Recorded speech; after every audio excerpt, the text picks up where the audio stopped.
just wanted to go into like how did the Apple article come about, and first of all, how did it come about, and a Black History Month element. I'd quite like to know about that as well. And also, what was your feeling like? Do you think it was a troll? What did you feel like? And I mean, to be honest, I felt kind of blown away as someone who's been making apps for 8 years plus to get the recognition, you know, for this huge company, a company that I admire in so many different ways. We've got to stop kissing Apple's arse here.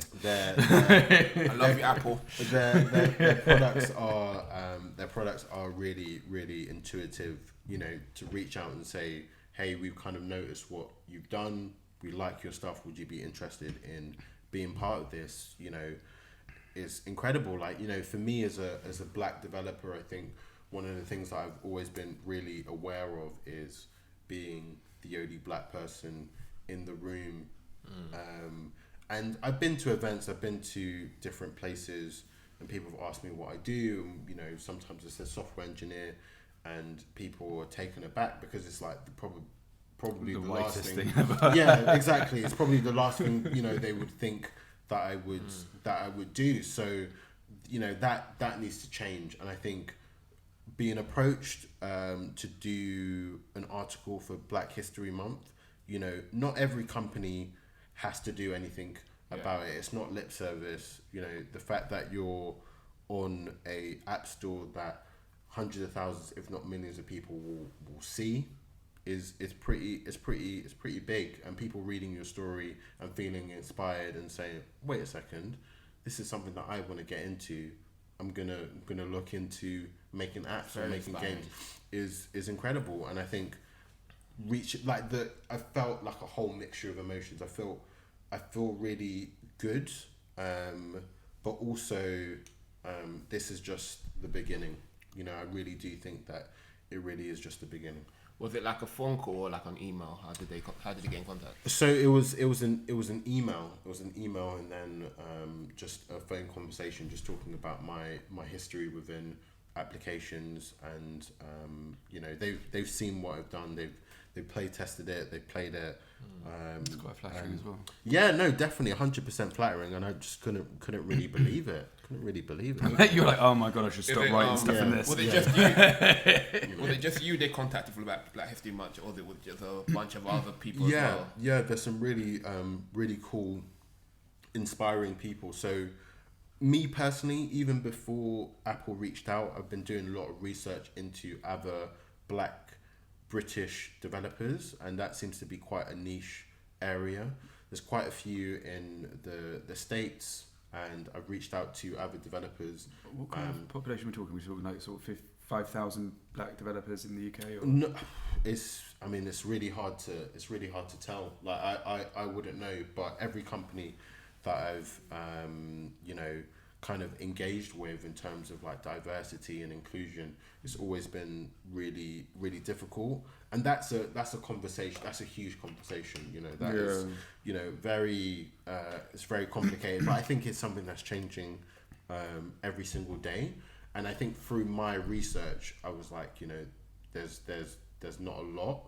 And through the Apple Black History Month that is currently running throughout the whole of October, but even before this, I've been able to see some incredible work from other developers and other initiatives and organizations.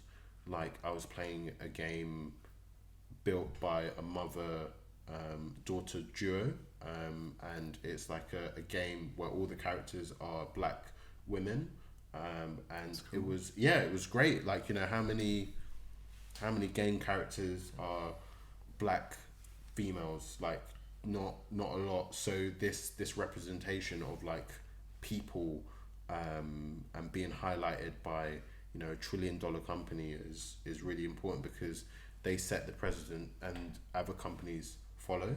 And it's like one small step, but you know, it compounds and gets bigger and bigger and bigger. That's quite cool. That's good. Is there anything you wanted to add?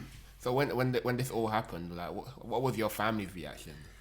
Ooh. Yeah, I didn't think of that one. High five. What was my family's reaction? I can imagine. Yeah, It's not fair. You've got an edge on this because you know his mum. Like, there's me just like, yeah, what are they like? Like tell me what your mum's like as a person. I think they were just like, my parents were like extremely proud, and they told the world about, like, you know, everyone in my mum's phone book, you know, like, everyone in my I can imagine. Press you know. send all, yeah, motherfuckers. Yeah, What's your honestly. son doing? Oh, he's on the couch, is he? Shame.